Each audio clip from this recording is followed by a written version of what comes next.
بسم الله الرحمن الرحیم. ګوره محترمو د دې قانون نوم دی یقولو تقولو والا قانون. د دې قانون خلاصه داسې ده چې دوی وي هر واو او ریا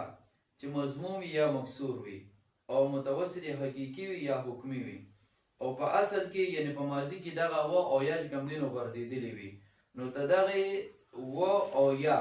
د دې حرکت به موږ نقل کوو او ماقبل له به ورکو. لکه دلته کې وګوره ماشوم دی موږ په دې باندې پوهېږو چې یقولو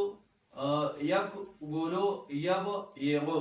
دې کې دا واو چې کوم دي نو راغلی دی، نو دا واو یا متوسط حقیقي دي ته وایي چې په منځ کې واقع شوي، یعنی د غین کلمې په مقابله کې واقع شوي دي. کولا بروزن فعلا، نو دلته کې دا واو چې کوم دي نو پسې کې راغی د غین کلمې په مقابله کې دا واو واقع شلو. نو دی وی هر رو او یا چې هغه د غین کلمې په مقابله کې واقع شوي وي، نو دا او دغه واو او یا په ماضي کې غورځېدلې وي، یعنی کولا په دې کې موږ په ماضي قانون لګولی دی، دا واو چې کوم دی موږ الف سره بدل کړی دی او دغه شان دی دا یا بایما دغه یا موږ الف سره بدله کړې ده، نو د یا غورځېدلې ده او دا وم چې کوم دی نو سرې دا غورځېدلې دی الف سره بدل شوی دی. نو دی وی دا او یا بیا په مضارع کې راغلل لکه یک اولو، نو په مضارع کې به څه کوو د دې و او یا دا حرکت به نقل کوو ماقبل له به بوځو او دا و یا په خپل حال باندې پرېږدو، یعنی په خپل حال باندې پرېښودو نو دا مراد دی چې دا به ساکن پاتې شي. نو ګورئ یک اولو، نو تدې و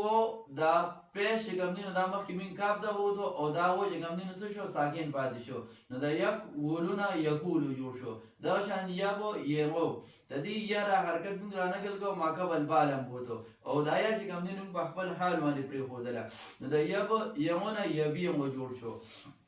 دې طریقې سره د ماشوم په دې باندې پوهېږو او بیا د ورسره کوم دی نو پکې اجرا وکړو. لکه ماشوم ته دې موږ ووایو تمی تونا، بچې دا په اصل کې څه وه تم ویتونا و، نو څه جلدي وکړو د دې واو حرکت چې کوم دی موږ نقل کوو ماقبل او میم لمبوتو، دا څه